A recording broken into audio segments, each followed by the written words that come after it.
Oke,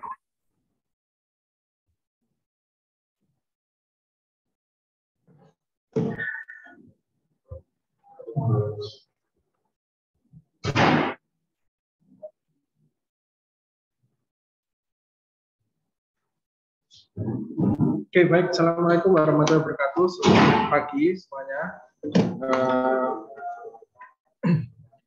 Kesempatan hari ini saya melanjutkan materi, ya, sama juga besok masih ada materi. Hari ini saya akan menjelaskan terkait dengan artificial neural network. Di akhir dari penjelasan saya pada hari ini itu nanti ada penugasan. Nah, penugasannya itu nanti disesuaikan dengan urutan absen, ya. Karena ada setiap orang soalnya berbeda-beda. Nanti akan saya tunjukkan maksudnya urutan absen itu seperti apa, nanti saya tunjukkan di akhir dari presentasi saya hari ini. Jadi hari ini kita akan membahas terkait dengan artificial neural network atau biasanya disebut juga dengan jaringan saraf tiruan. Ya, itu sebenarnya ada banyak, ya, jaringan saraf tiruan itu. Namun hari ini kita berfokus kepada jaringan saraf tiruan dengan metode perseptron. Ya, saya rasa kalau nggak salah dulu sudah pernah dapat, ya, di kecerdasan artifisial, bukan kecerdasan apa? Buatan, ya. Ya. Jadi ini akan membuka kembali sedikit apa yang sudah saudara dapatkan di kecerdasan buatan yang kemarin. Jadi ini ada beberapa capaian pembelajaran yang nanti akan saudara dapatkan, ya, khususnya nanti dalam mengerjakan soal-soal. Yang pertama yaitu mahasiswa mampu memahami cara kerja jaringan saraf tiruan, mampu membangun jaringan single layer. Jadi perseptron itu single layer.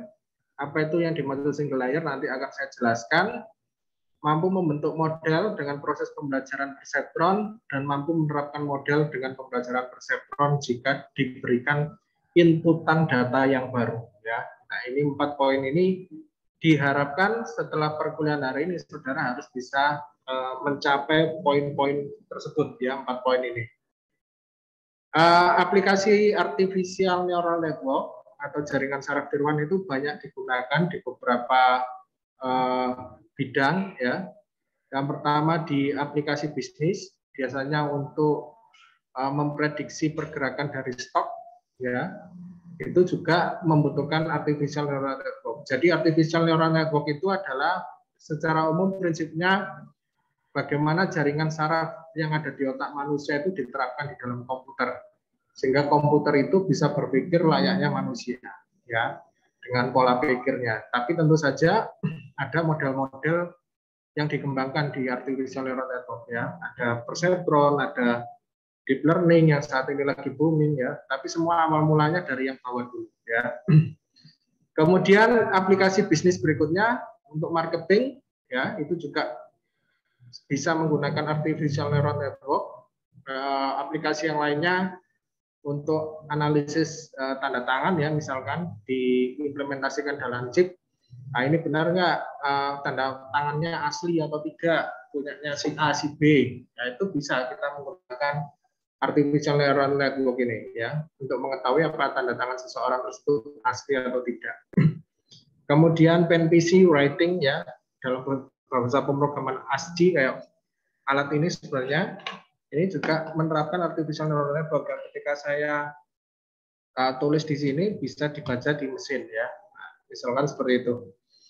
Kemudian speech and vision recognition system untuk pengenalan suara maupun pengenalan penglihatan, ya. Kemudian untuk proses kontrol.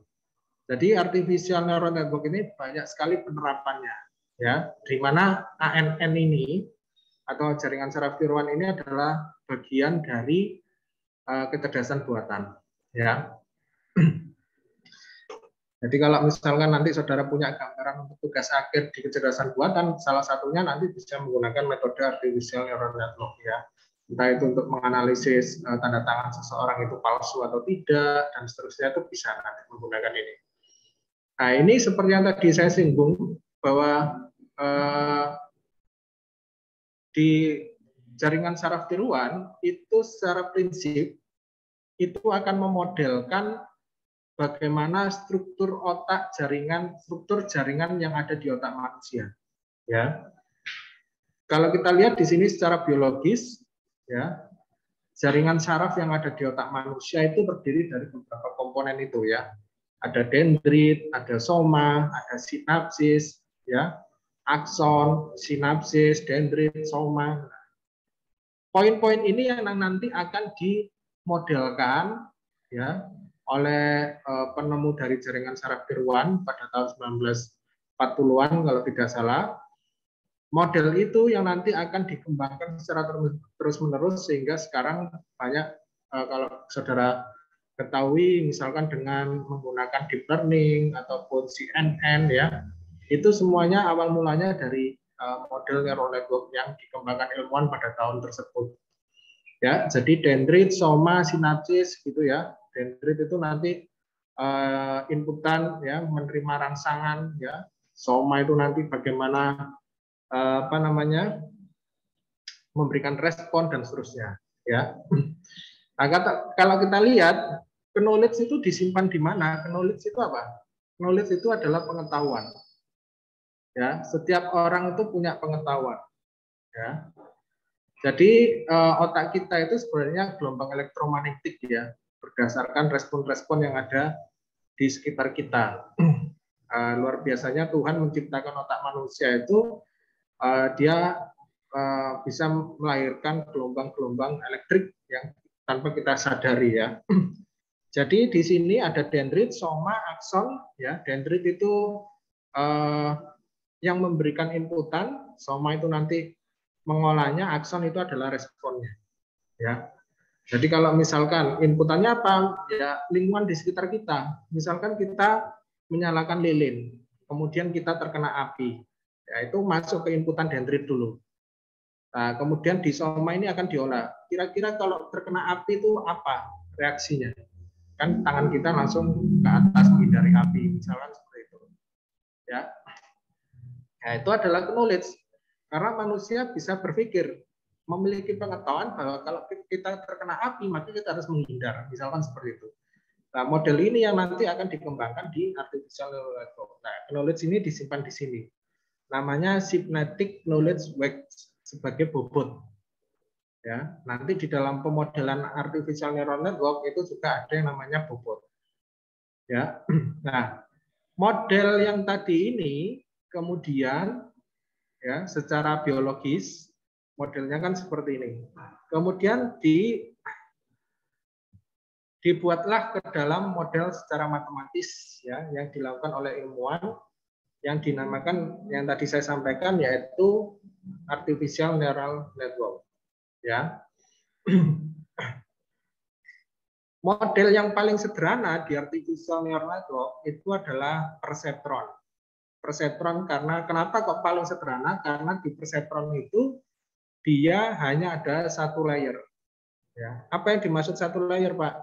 Jadi satu layer itu ya sebenarnya jaringan saraf yang ada di otak kita itu kan banyak ya. Setelah masuk ke sini itu bisa bercabang-cabang lagi. Setelah masuk ke sini nanti bisa bercabang-cabang. Saraf otak manusia itu kan banyak cabangnya. Cuma di sini ilmuwan tersebut itu mengambil model yang sederhana dulu. Ya, secara umum itu ternyata di otak manusia itu ada komponen ini, ada inputan, ada proses, ada luaran. Ya, oleh karena itu dimodelkanlah seperti ini. Single layer itu masuknya lapisan pertama ini, ya, lapisan pertama, ya, lapisan pertama. Kalau kita bicaranya multi layer itu nanti banyak berlapis-lapis, ya, itu nanti mengadopsi benar-benar seperti otak manusia yang banyak jaringan sarafnya. Ya, kita bicara yang paling sederhana dulu, yaitu terkait dengan single perceptron. Jadi di single perceptron atau jaringan saraf tiruan perceptron itu ada X1, X2, X3, X4, X5 ini menyatakan inputan. Ya, ada input pertama, input kedua, input ketiga, input keempat, kelima. Nah, inputan ini ditangkap dari mana? Dari indera yang kita miliki. Ya, 5 indera yang kita miliki, ya, penglihatan, suara ya kan, dari telinga, kemudian rasa ya. Nah, itu contoh-contohnya. Kemudian nanti di sini setiap inputan yang kita miliki di dalam indera-indera kita itu sebenarnya ada bobot. Ya, ada bobot prioritasnya lah. Ya.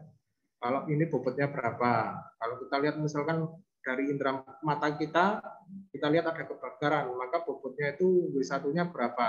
Ya. Nah, ini dimodelkan oleh ilmuwan secara matematis, jadilah seperti ini. Jadi setiap inputan itu dia memiliki bobot. Kemudian inputan dan bobot ini yang masuk ke dalam bagian sini, soma ini, itu kemudian akan dijumlahkan. Ya. Simbol ini secara matematis itu adalah sum. Ya, sum itu adalah jumlahan. Nah, jumlahnya apa? Jumlahnya adalah, kalau kita lihat di dalam rumusan ini, itu adalah jumlahan dari X1 dikali W1 ditambah X2 ditambah W2, dikali W2, ditambah X3 kali W3, ditambah X4 dikali W4, ditambah X5 dikali W5. Makanya di sini kenapa kok sigma N, itu maksudnya N itu berjalan sesuai dengan banyaknya input. Di sini contohnya itu 5 ya. Jadi nanti ini adalah N-nya adalah 5. Jadi ini nanti adalah W1 dikali X1 plus W2 dikali X2 plus W3 kali X3 dan seterusnya. Ya. Kemudian hasil dari jumlahan itu nanti ya, itu akan menghasilkan nilai fungsi aktivasi ya. Di sini yang namanya fungsi aktivasi. Ya. Nah, fungsi aktivasi ini yang akan menentukan respon dari model ini. Atau kalau kita representasikan secara biologis, ya respon kita terhadap inputan yang kita lihat, kita rasa, ya, dan seterusnya itu. Dan dalam setiap fungsi aktivasi itu dia juga akan memiliki prioritas-prioritas, ya, sesuai dengan algoritma yang nanti dikembangkan di dalam single perceptron ini. Ya, nah ini contohnya ya. Kalau kita lihat biologis ini adalah soma itu adalah node, tiruannya, dendrit itu adalah inputannya, akson adalah outputnya, sinapsis adalah bobotnya, kecepatan rendah di dalam biologis ini di tiruannya itu adalah kecepatan tinggi, banyak neuron ini adalah beberapa neuron. Ya, ini adalah istilah-istilah ya. Di sini adalah istilah biologisnya, di sini adalah istilah jaringan saraf tiruannya yang dikembangkan, dimodelkan, ya seperti itu. Nah, komponen jaringan saraf tiruan, ya atau disebut ada yang pertama yaitu processing elements atau PES, ya neuron tiruan yang bisa menerima input, ya kemudian memproses input, kemudian mengirim sinyal output. Ya, jadi ada 3 komponen penting. Tadi kalau kita bicara ke saraf sini, dia bisa menerima input, memproses input, terus melakukan respon terhadap input. Ya, ini respon. Ini kan diterima, diproses, direspon. Kira-kira apa?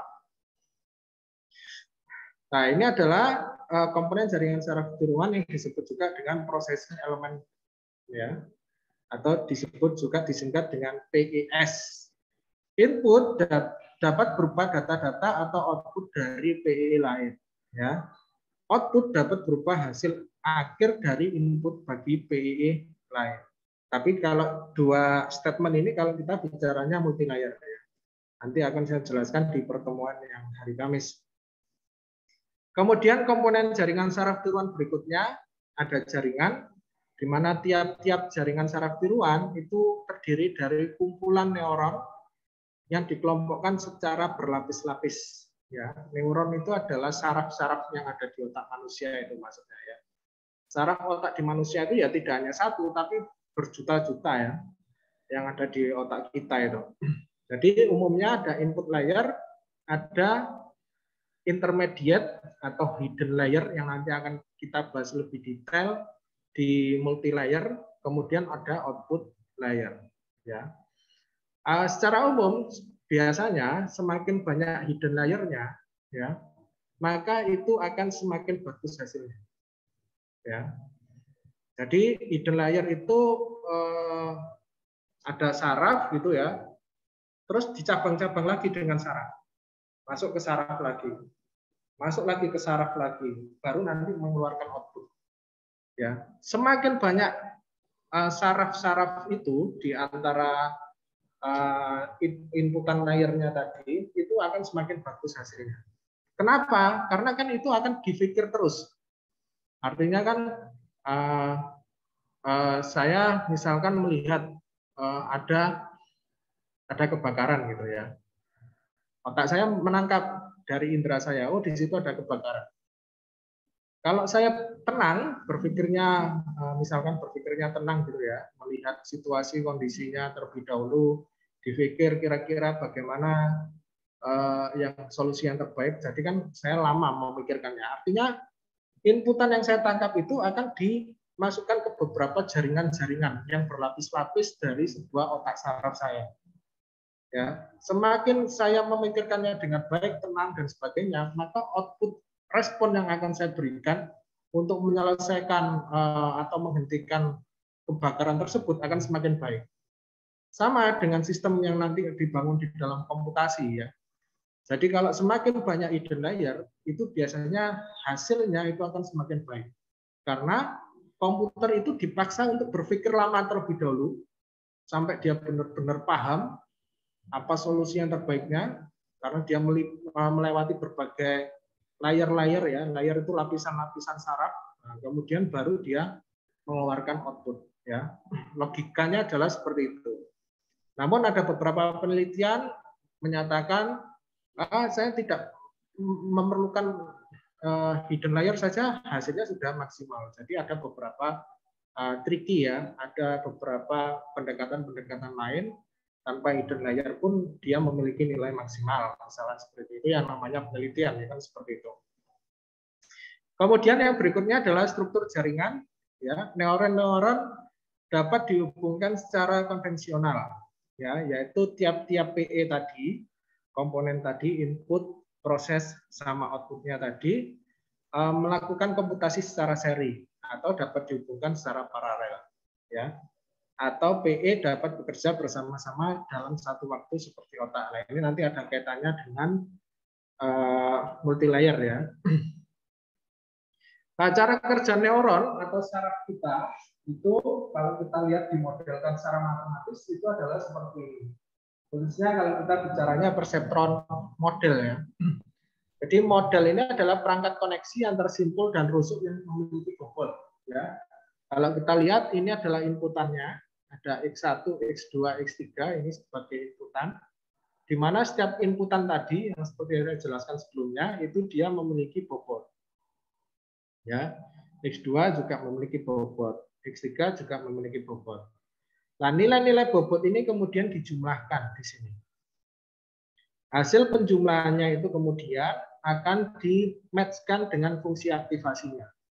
Nah, dari hasil fungsi aktivasi tersebut, maka bisa diketahui outputnya itu seperti apa. Ya. Jadi simpul output menjumlahkan setiap nilai inputnya menurut bobot yang tiap rusuknya itu tadi ya.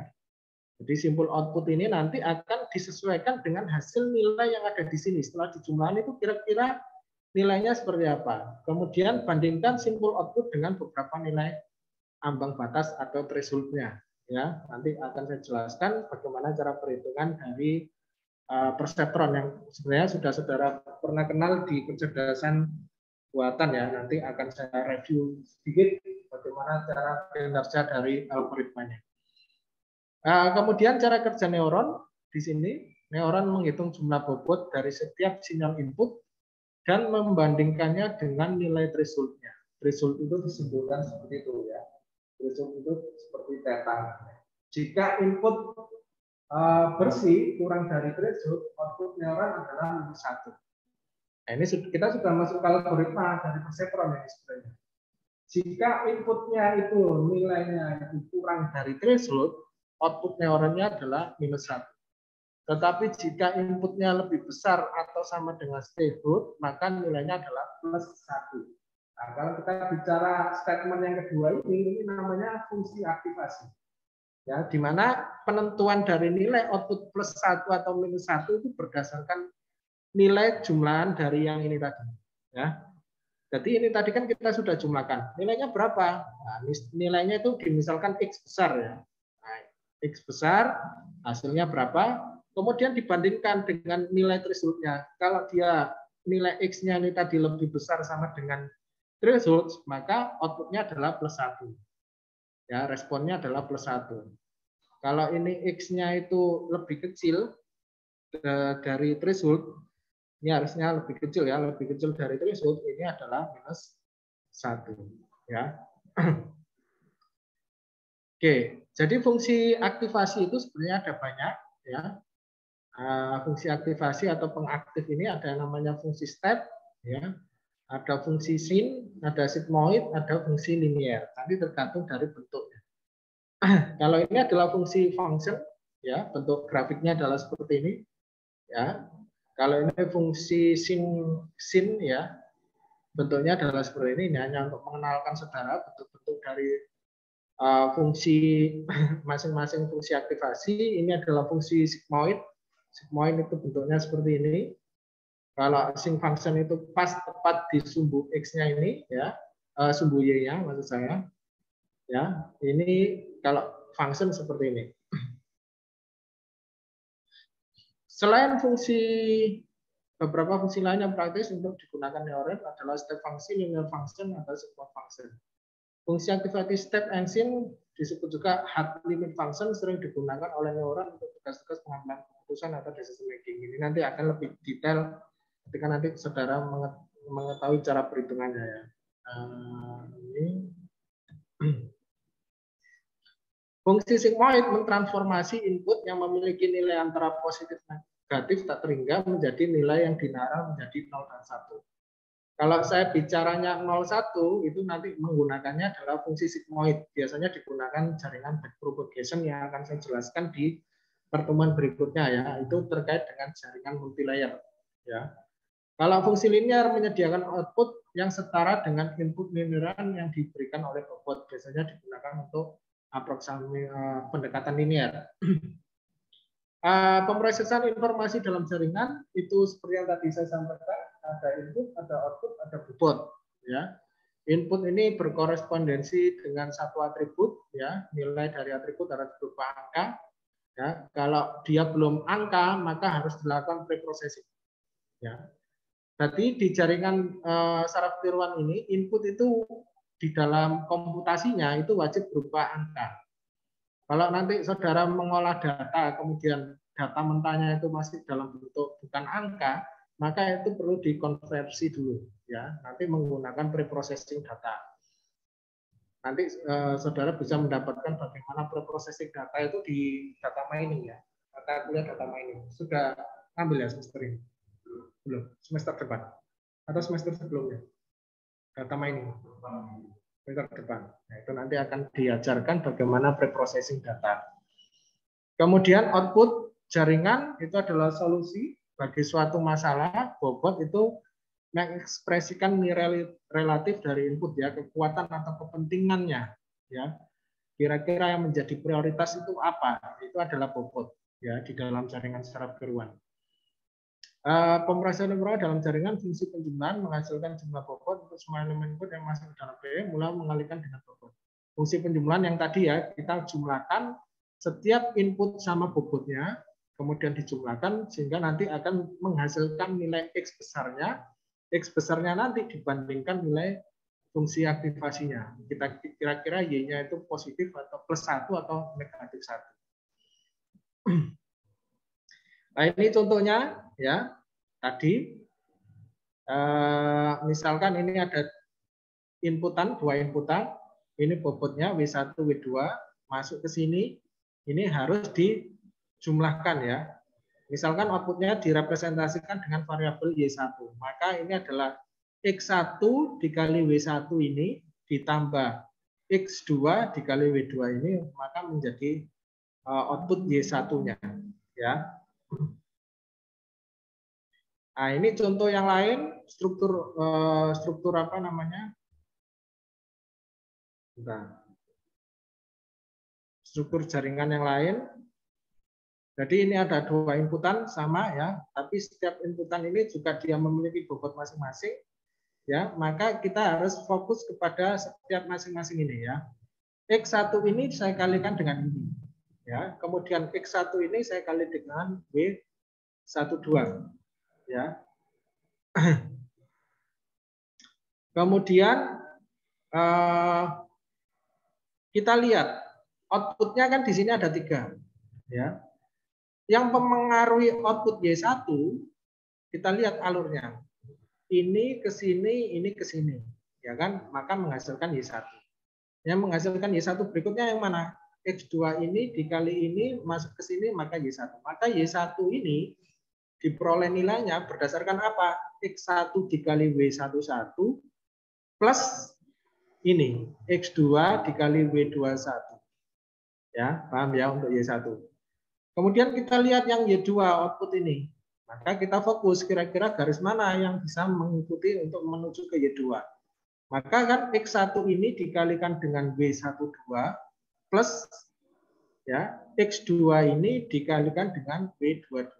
Maka hasilnya ini X1 W12 plus X2 W22. Ya. Y3 kita lihat garis mana yang bisa mempengaruhi output dari Y3, maka X2 ini ya dikalikan W23, selesai, finish ya. Jadi tergantung nanti struktur jaringannya seperti apa. Kemudian ini ada yang namanya fungsi transformasi, fungsi penjumlahan menghitung stimulasi internal atau tingkat aktivasi dari neuron, mungkin menghasilkan atau tidak menghasilkan output ya. Nah, ini contohnya. Jadi dalam data set real ya, itu X1, X2, X3 itu adalah inputan, atribut. Biasanya disebut juga dengan input, atribut, atau fitur. Ya, kalau nanti saudara berkecimpung di kecerdasan buatan dan sebagainya, istilah itu adalah istilah yang merepresentasikan X1, X2, X3. Ya, disebut juga fitur, atau disebut juga dengan atribut, atau bisa disebut juga dengan input.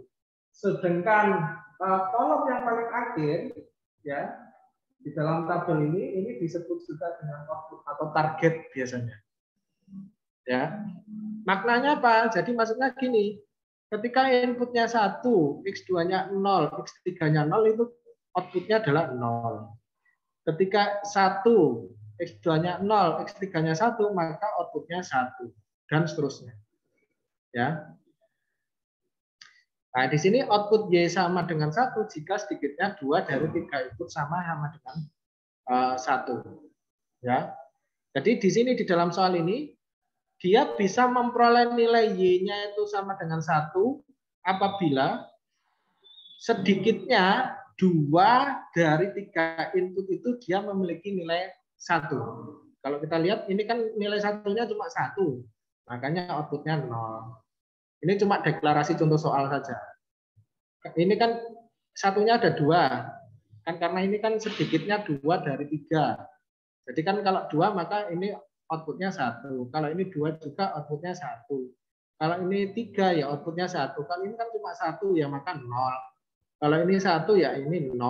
Kalau ini 2 maka ini 1. Kalau ini nggak ada satunya sama sekali ya 0.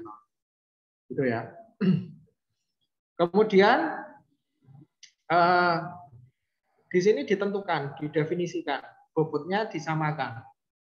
0,3, 0,3, 0,3. Lupa kok bisa disamakan, ini tergantung soalnya. Nanti kalau saudara mengerjakan juga di dalam soal itu juga nanti tergantung soalnya, karena bobot itu sudah dideklarasikan di dalam soal.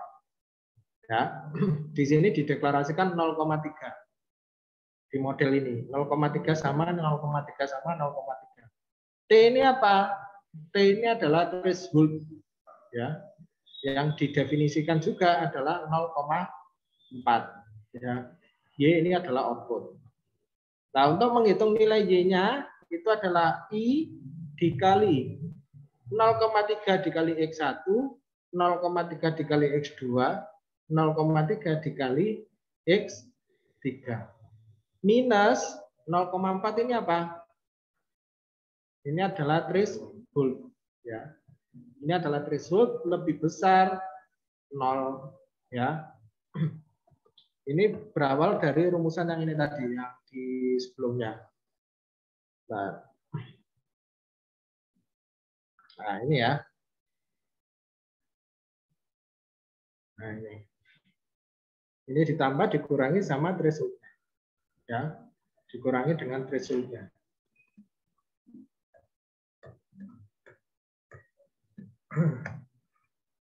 Oke, sekarang kita lihat. I di sini itu adalah nanti tergantung output dari Y-nya bergantung kepada nilai fungsi aktivasinya. Bagaimana menentukan nilai I-nya ini? Ya. Kita lihat jika ini nanti benar-benar nilainya lebih besar dari 0 itu dikatakan true ya. Tapi kalau dia tidak lebih besar dari 0 maka dia dikatakan false ya, otherwise lainnya. Kita masukkan 0, kita contoh data yang pertama di sini ya. Data yang pertama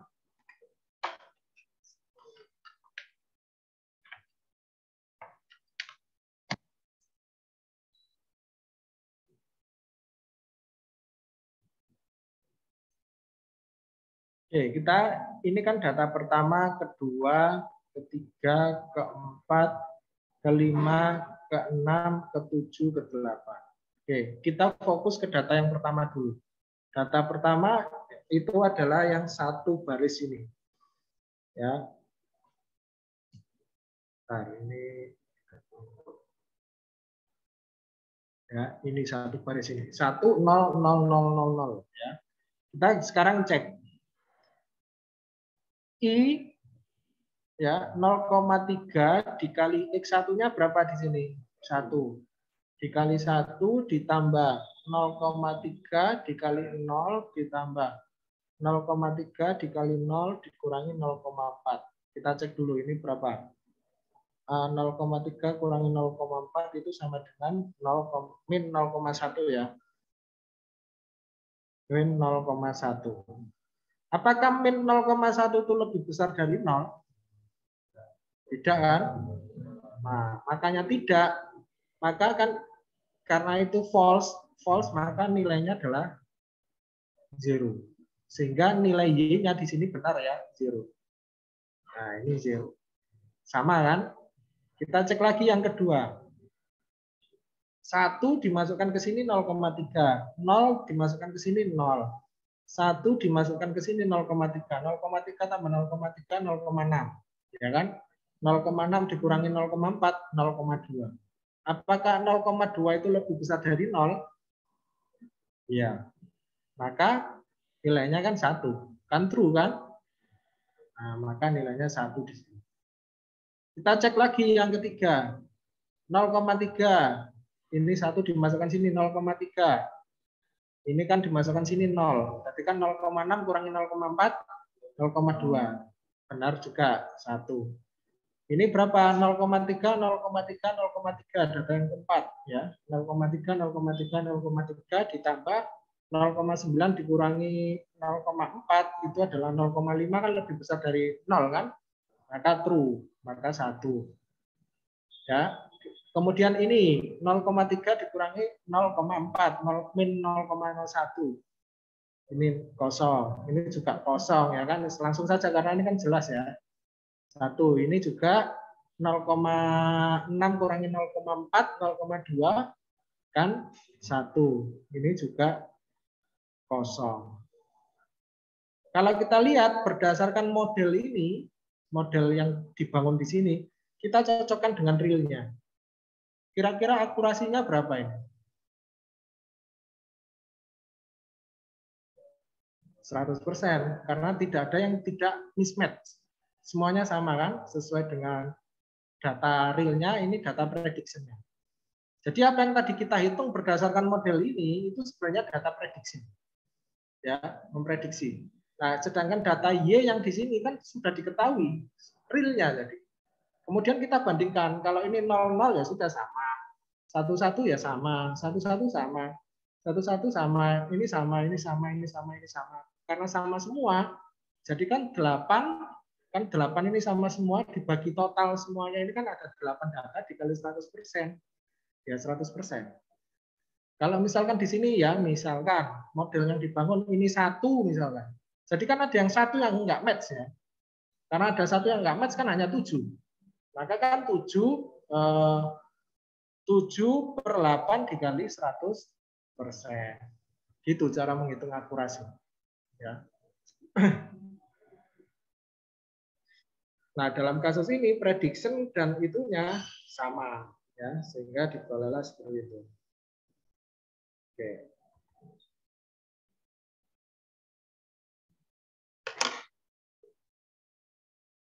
Kemudian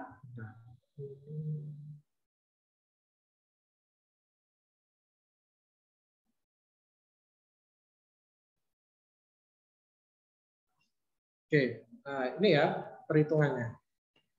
1/1 ya, sehingga nanti diperolehlah Y prediction-nya. Seperti yang tadi kita bandingkan. Nah, bagaimana untuk membangun jaringan saraf tiruan yang baik? Ya, pertama menentukan jumlah neuronnya yang akan digunakan dan cara neuron disusun membentuk JST.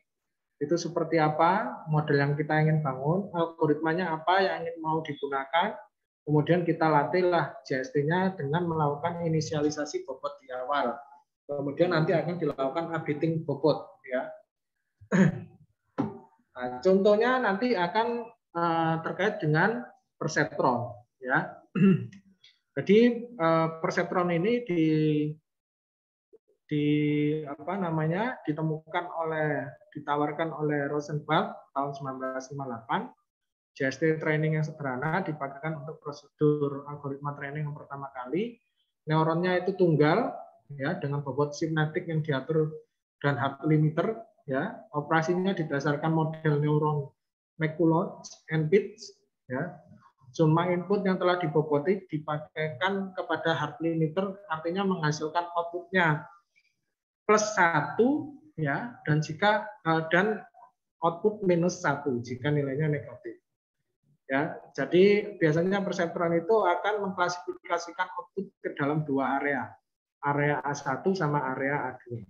Ya, dan garis yang membagi antara area sama area 2 itu garisnya adalah linear. Ya, perseptron ini garisnya linear.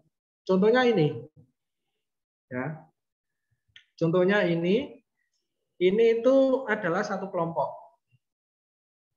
Bunder-bunder yang ada di sini yang tidak ada hitamnya itu satu kelompok, merepresentasikan satu kelompok. Sedangkan yang bundar hitam sendirian ini adalah kelompok berbeda. Kemudian dia di-spread, ya, dibagi berdasarkan garis ini, titik-titik ini. Ya. Sehingga ini diklasifikasikan area pertama yang di sini, ini area yang kedua. Artinya ini kelompok pertama, yang ini kelompok kedua. Ya. Nanti akan saya tunjukkan bagaimana kok bisa men-spread seperti itu ya. Oke, selanjutnya cara perseptron belajar atau training ya, algoritmanya membuat pengaturan yang kecil pada bobot, mengurangi perbedaan di antara output aktual dan output yang dikehendaki. Bobot awal bisa diset secara random ya. Dan biasanya di antara range -0,5 sampai 0,5. Maknanya apa? Maksudnya range-nya itu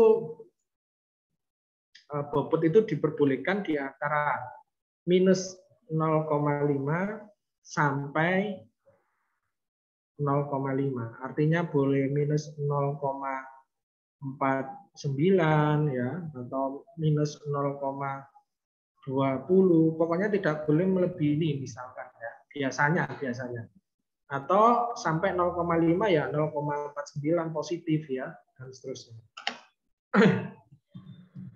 Oke, saya clear dulu. Kemudian nanti bobot tersebut itu akan diupdate konsisten, ya. Nah, ini adalah rumusannya. YDP ini adalah output yang dikehendaki, ini adalah output yang di aktual, ya. Kira-kira nanti ada berapa, nanti akan bisa dihitung errornya. Tadi seperti yang saya sampaikan di akurasi tadi ya, itu nanti bisa menghitung errornya berdasarkan hasil tersebut.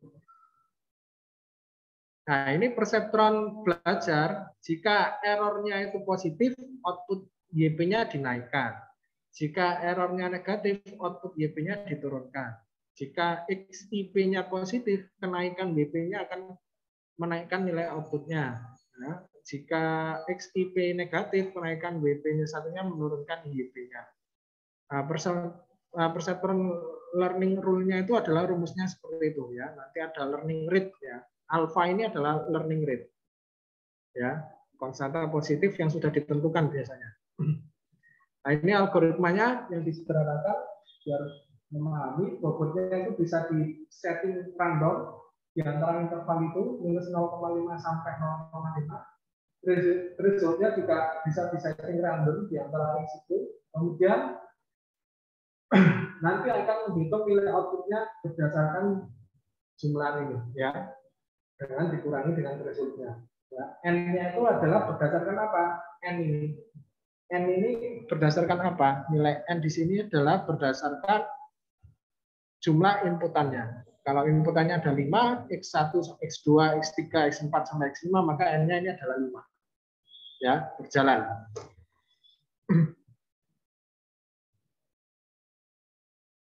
Oke, kemudian nanti setelah itu dia akan melakukan updating bobot, ya. Bobot yang lama akan diupdate menjadi bobot yang baru, tapi tentu saja disesuaikan dengan kriterianya, ya. Nanti di situ akan ada koreksi bobot, ya. Kemudian melakukan iterasi. Iterasi itu artinya apa? Iterasi itu looping pertama, nanti looping kedua dan seterusnya, ya. Oke, contoh ini ya.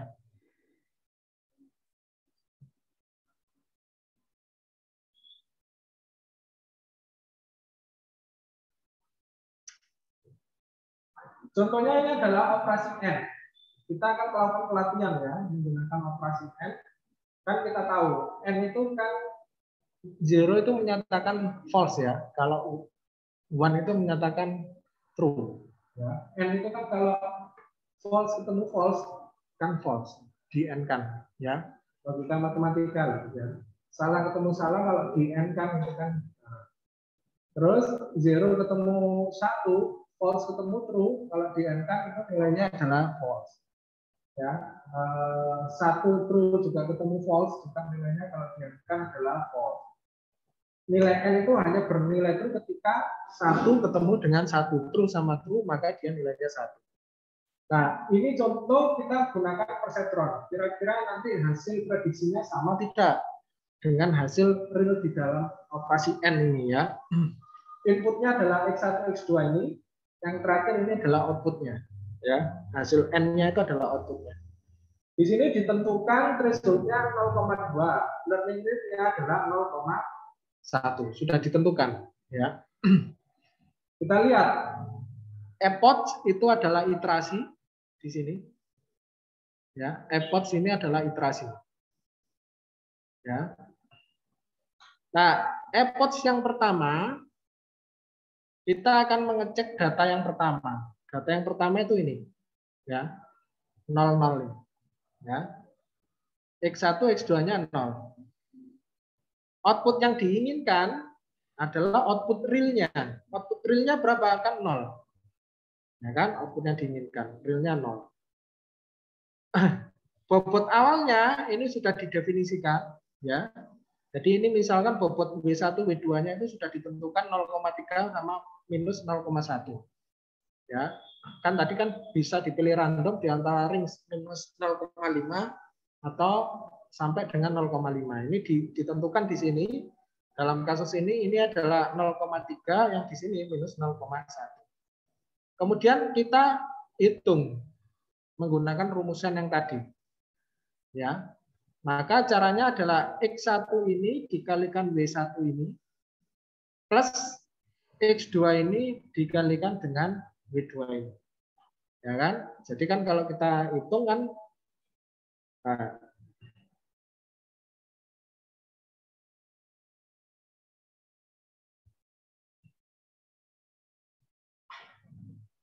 oke, jadi kalau kita lihat di sini X1 ini ya dikalikan dengan W1 ini plus X2 ini dikalikan W2 ini dikurangi dengan threshold minus T. Minus T itu adalah minus thresholdnya adalah 0,2 ini. Ya. Coba kita lihat 0 dikali dengan 0,3 kan 0. Ya kan? Plus 0 ini dikalikan dengan minus 0,1 ya juga 0. Ya, dikurangi dengan thresholdnya 0,2. Hasilnya berapa? Minus 0,2. Ya. Nah, fungsi aktivasi di sini kalau kita lihat, jika nilai Y-nya itu ya lebih besar dari 0, maka nilainya positif 1, nilainya 1. Tapi jika selain itu, maka nilainya 0. Minus 0,2 ini kira-kira lebih besar dari 0 atau selain itu? Minus 0,2. Selain itu kan, maka nilai Y-nya di sini ditentukan realnya adalah 0. Paham ya? Jadi ini maksudnya itu akan dicek. Kalau dia nilai ini itu tadi lebih besar dari 0, maka nilai Y-nya adalah 1. Tapi jika ini lebih besar, lebih kecil atau selain ini, maka nilainya 0. Nah, ini kan nilainya 0. Sekarang kita hitung errornya. Errornya bagaimana caranya? YD dikurangi Y. Ini dikurangi ini nilainya 0. Artinya kan benar. Ya kan? 0 sama 0 kan benar. Nah, W1 sama W2-nya tetap. Ya, W1 sama W2-nya tetap, tidak ada updating karena true. Ya, kalau kita lihat tadi di sebelumnya ini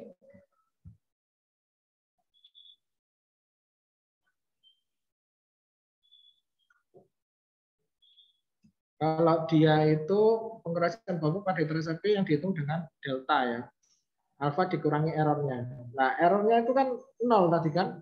0 kalau dikali learning rate dikali X-nya kan ya 0. Nah, ini kan tidak ada perubahan kalau 0 dimasukkan ke sini. Ya. Oke, nanti kita lihat updating-nya di mana. Kita beranjak ke yang kedua. Kedua ini adalah data yang kedua ini. Ya. Kemudian YD-nya 0. YD-nya itu ya ini 0. Oke, sekarang kita beranjak yang kedua.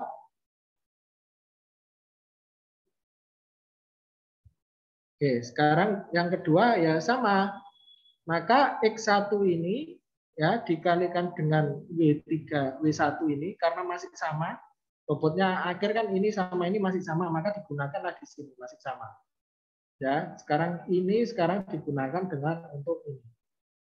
Dikalikan. Ya. Hasilnya berapa? 0 dikali ini 0. 1 dikali minus 0,1 ya minus 0,1 ya. Kemudian dikurangi 0,2. Yaitu nilainya minus 0,3. Minus 0,3 kan selain ya. Kan nilainya 0. Nah ini dikurangi 0. Karena ini masih sama, maka bobotnya masih sama. Ya. Oke, sekarang beranjak yang berikutnya. Yang ketiga ini adalah data ketiga yang ada di yang tadi ya. Data yang ketiga yang ada di 1 sama 0 ini 0. Ya, 1 0 0. Oke. Bobotnya masih sama karena di sini tidak ada updating. Errornya masih 0 ya. Maka di sini ya 1 ini saya kalikan dengan ini. Sekarang X2 ini saya kalikan dengan ini nanti ditambah ya. Nilainya adalah ini 0,3 ya, 0 dikalikan minus 0,1 ya 0 kan. Nah, 0,3 terus dikurangi T. 0,2. Nilainya kan 0,1 ya kan. 0,1 apakah lebih besar dari 0? Ya kan? Makanya di sini nilainya 1. Ya. Sedangkan realnya di sini tadi adalah 0. Dari mana 0 ini Pak? Ya dari yang tadi. Nah, kan 0 realnya. Sedangkan prediksinya di sini adalah 1. Nah, karena ini ada errornya, ini -1. Nah, makanya di sini saatnya kita melakukan updating. Ya. Melakukan update nilai bobot. Nah, karena ini ada errornya sama, -01. Maka bobotnya akan diupdate. Nah, caranya rumusnya bagaimana? Rumusnya mengikuti ini. Ya. Ketika bobotnya diupdate itu rumusnya adalah W lama. Ini W baru ya. W baru.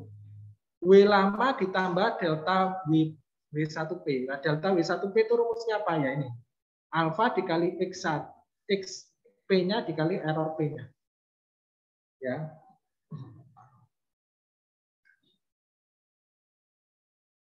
Maka di sini rumusnya adalah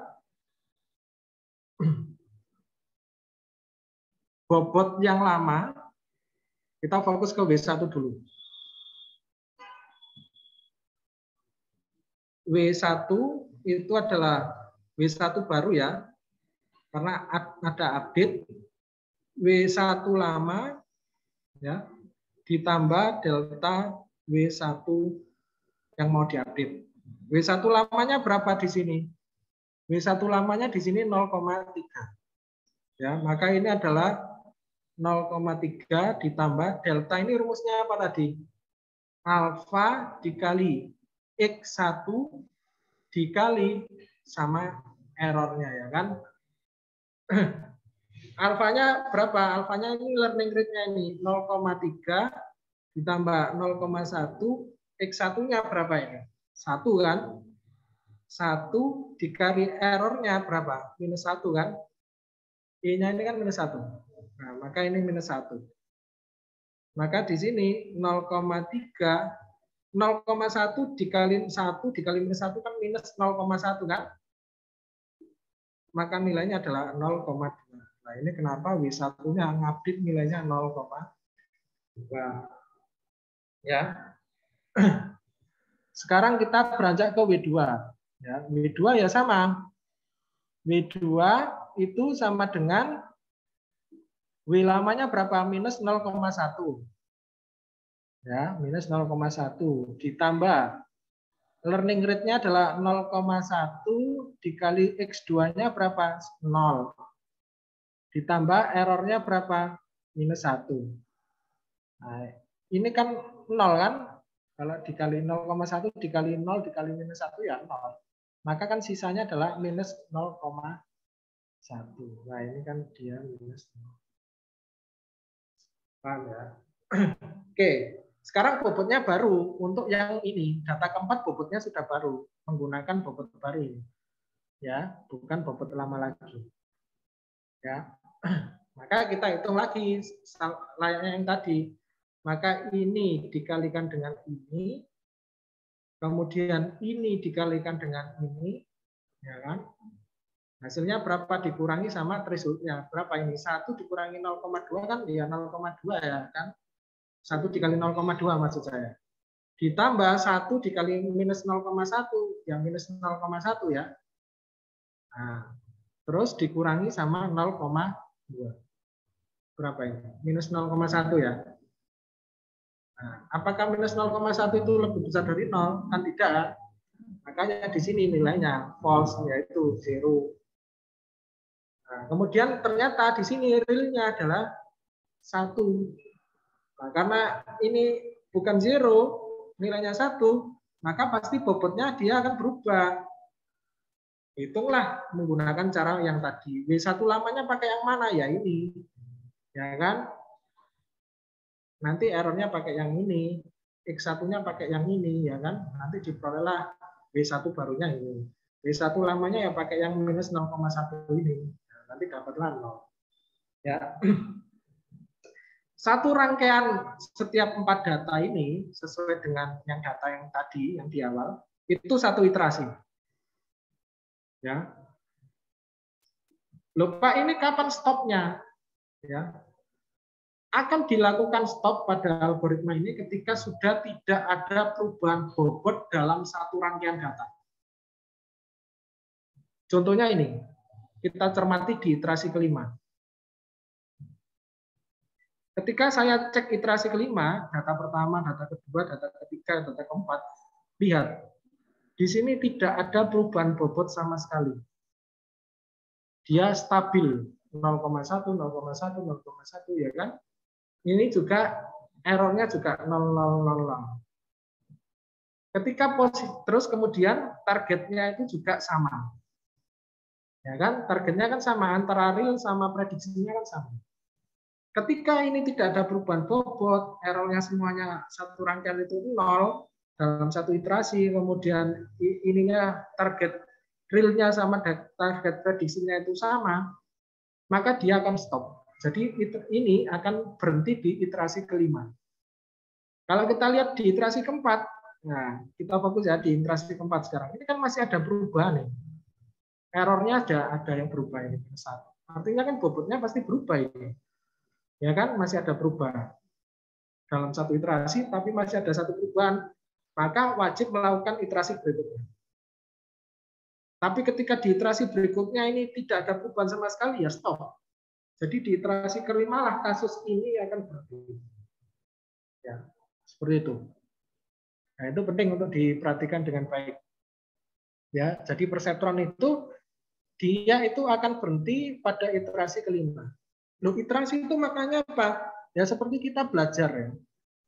Belajar membaca A, I, U, E, O waktu kecil diajari ibu kita pertama nggak paham cara membaca A, kedua nggak paham, ketiga nggak paham. Nah, otak itu kan lama-lama akan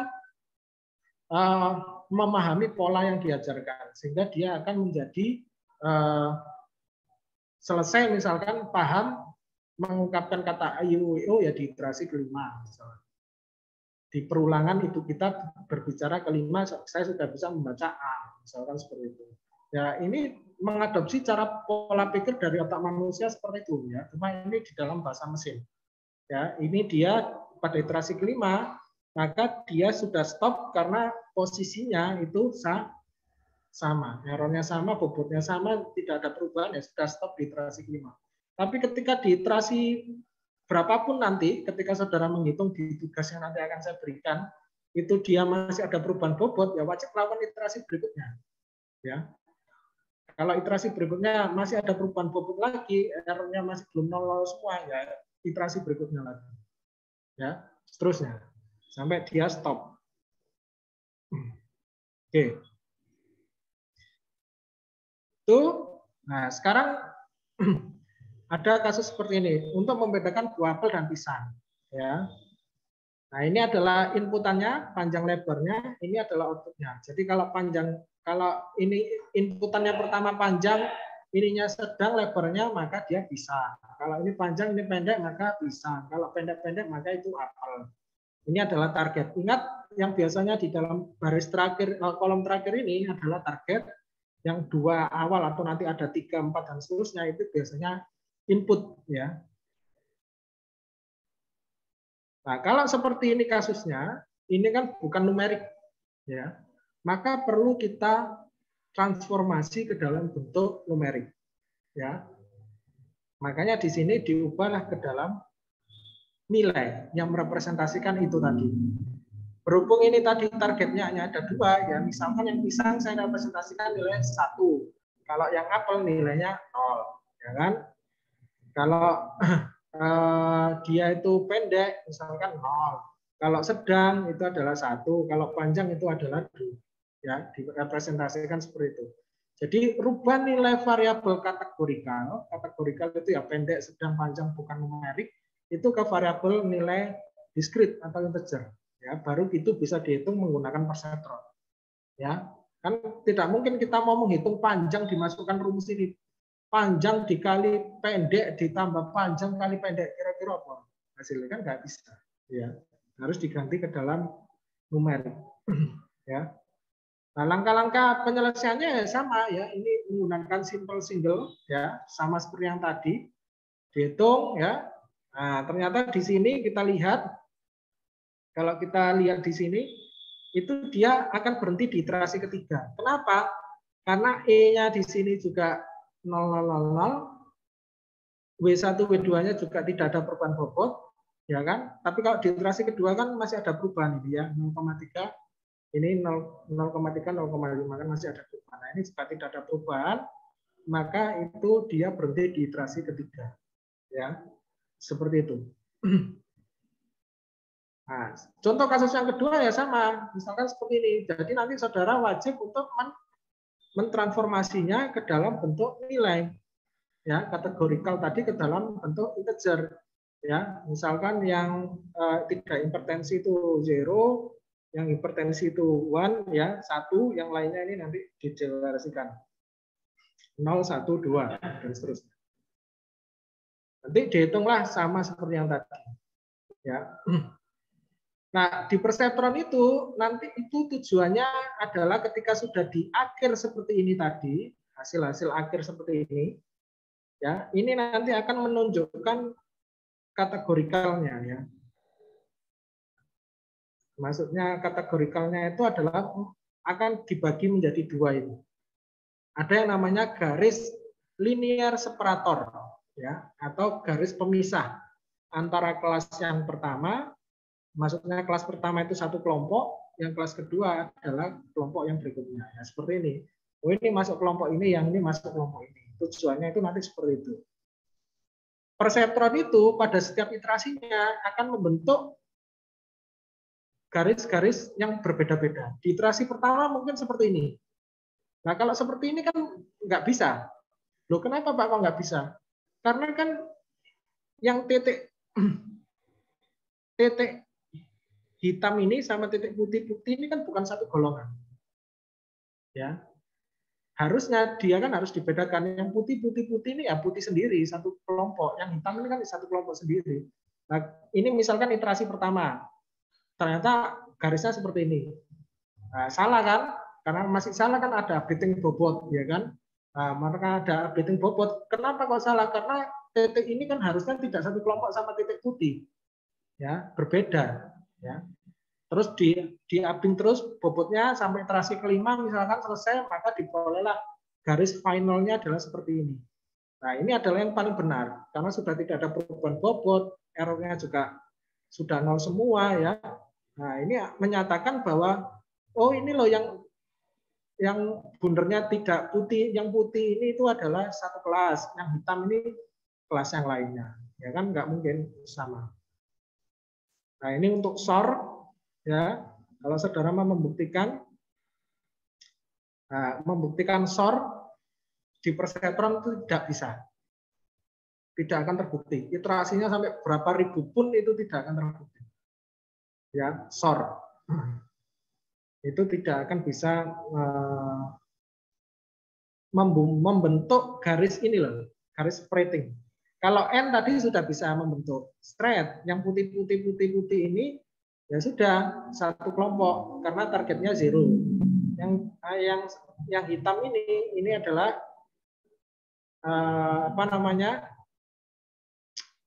kelompok dengan targetnya 1 misalnya. Ini OR juga bisa di split. Nah, kalau SOR ya eksklusif OR itu nggak ada bisa.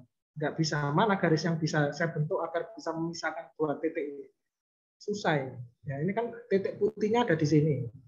Titik hitamnya ada di sini. Ya apa? Kalau saya garis seperti ini kan hitam masih gabung putih. Kalau saya garis seperti ini kan masih hitam garis putih. Saya garis seperti ini mau misah. Putihnya sendirian padahal ada putih di sini. Ya kan susah kan? Kalau SOR diimplementasikan perseptron itu tidak bisa. Ya. Nah, itu penjelasan saya yang terkait dengan perseptron. Ya. Dari sini ada yang ditanyakan? Oke. Nanti ini video yang saya jelaskan ini akan saya upload ya di Elitak untuk bisa dipelajari lagi. Seperti yang kemarin Mam Dani sama Sugeno kemarin juga sudah saya upload ya di Elitak, dicek aja. Untuk tugas yang akan saudara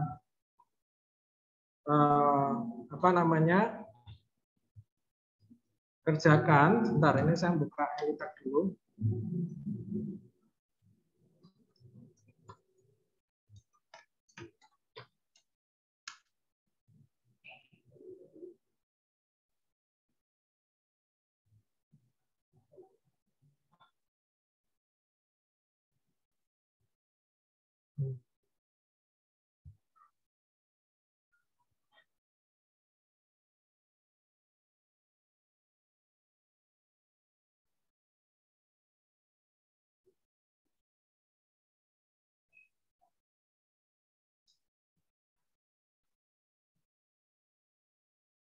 Oke, ini ya di tugas perseptron ini diklik saja.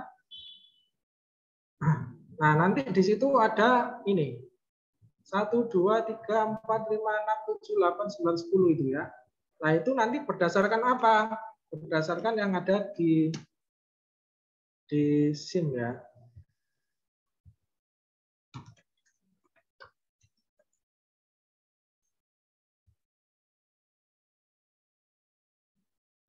Nah, ini saya bukakan dulu.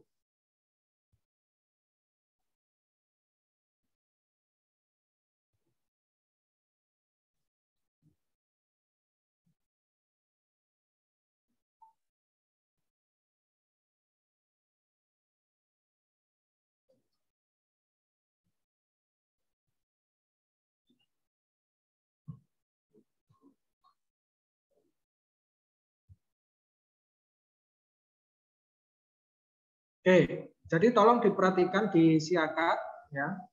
Kalau kita mengacu kepada siakat ini ya ada 43 mahasiswa, maka nanti nomor yang dikerjakan disesuaikan yang ada di siakat. Kalau satu misalkan Nusalalendra Putra, maka nanti Nusalalendra adalah mengerjakan nomor 1 yang ada di assignment ini. Ya. Terus bentar. Terus nomor 2, misalkan Muhammad Soebul Fadila, maka mengerjakan download soal yang nomor 2. Ya. Terus Luis Aprianto, nomor 3, maka download nomor 3. Ya.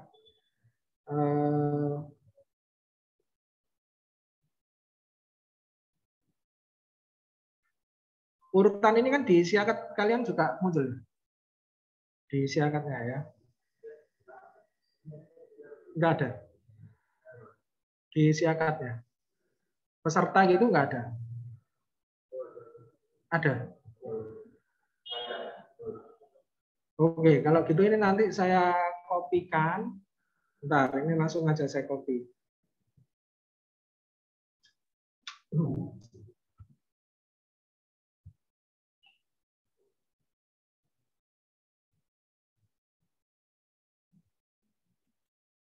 Nah, kalau gitu ini saya langsung copy.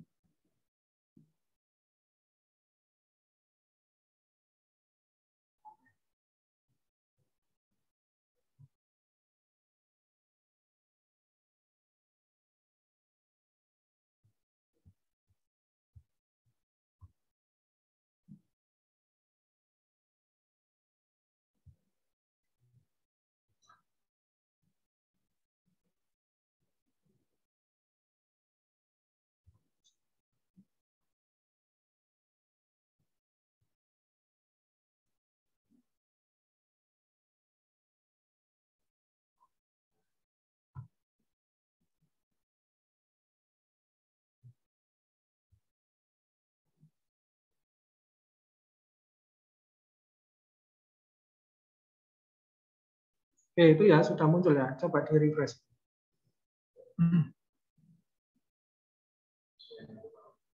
Oke, jadi sesuai dengan nama yang ada di situ. Kalau Aditya ya, nomor 15 misalkan.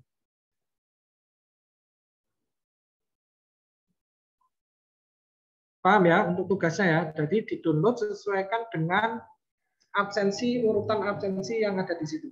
Ya, itu sesuai dengan yang ada di siakat. Jadi contoh ini nomor 1 ya. Ini nomor 1. Saya download saja. Coba saya buka.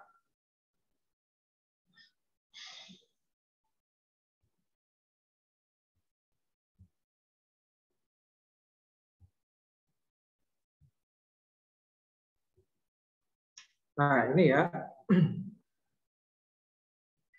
Jadi ini kerjakan nanti menggunakan perseptron ya, thresholdnya sudah saya tentukan seperti itu ya. Kemudian kalau sudah mendapatkan iterasinya ya yang terbaik, itu nanti diubah ke dalam bentuk kategorikal ya. Nanti sehingga nanti bisa menjawab ini. Kira-kira kalau muda terlalu gemuk ini jawabannya apa? Kan sesuai dengan hasil akhir dari perseptronnya tadi. Kalau parubaya sangat gemuk itu berapa? Nah ini kerjakan di kertas folio bergaris, ditulis tangan ya, nanti kemudian di scan dalam bentuk PDF. Tuh, ya. Ada yang ditanyakan?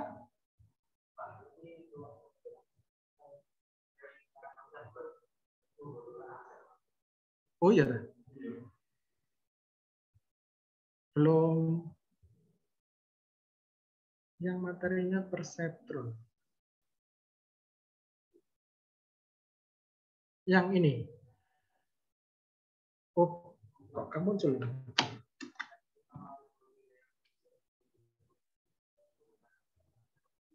Dua-duanya. Oke, sebentar.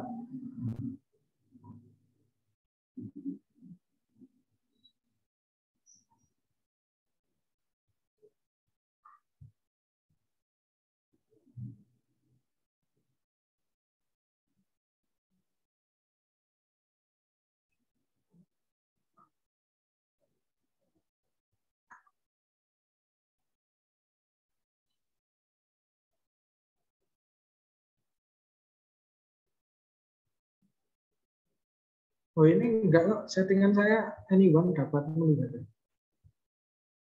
Coba di refresh lagi. Ini settingan saya anyone dapat melihat.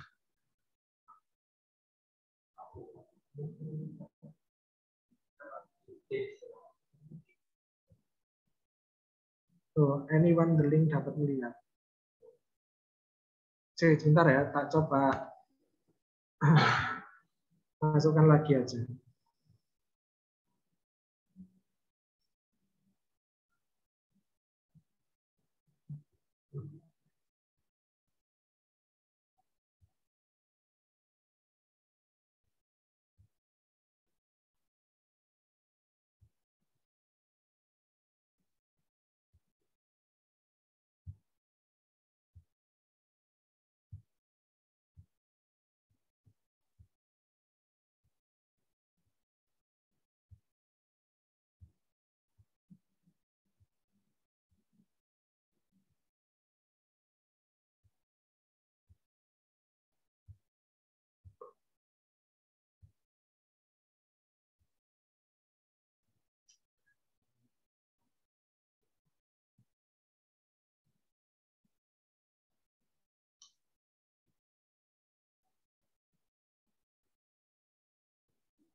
Coba di refresh. Yang perseptron dulu. Bisa muncul apa enggak?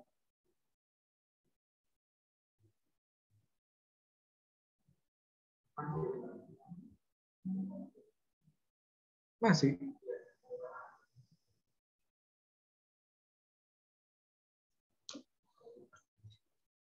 Kan Dika ya, oh loh. Loh, kok bisa ya?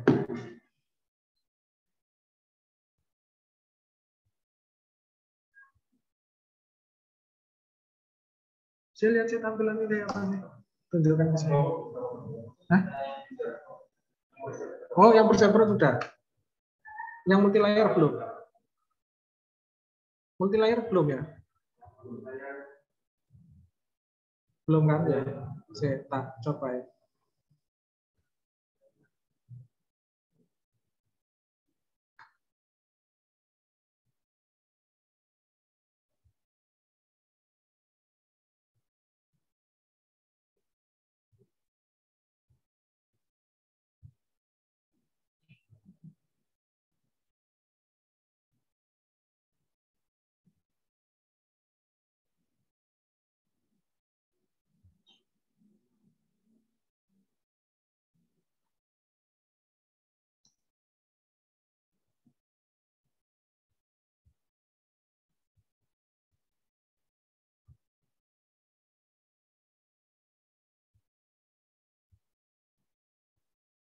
Player.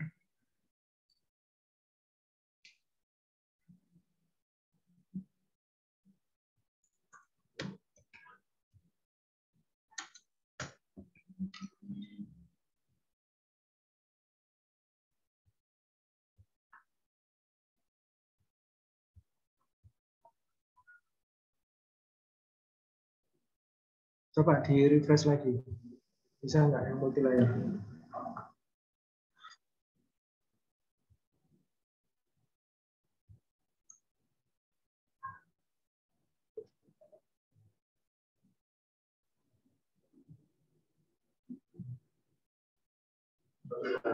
Sudah ya?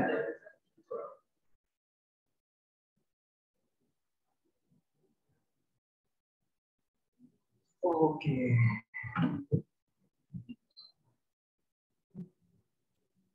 Oke, itu ya tugasnya yang di rumah juga paham ya tugasnya ya. Jadi jangan lupa untuk dikerjakan menggunakan metode perseptron disesuaikan dengan urutan yang sudah ditentukan gitu ya. Oke, jika tidak ada yang ditanyakan, terima kasih untuk kehadirannya hari ini. Semoga sehat selalu ya. Saya akhiri. Assalamualaikum warahmatullahi wabarakatuh. Waalaikumsalam warahmatullahi taala wabarakatuh.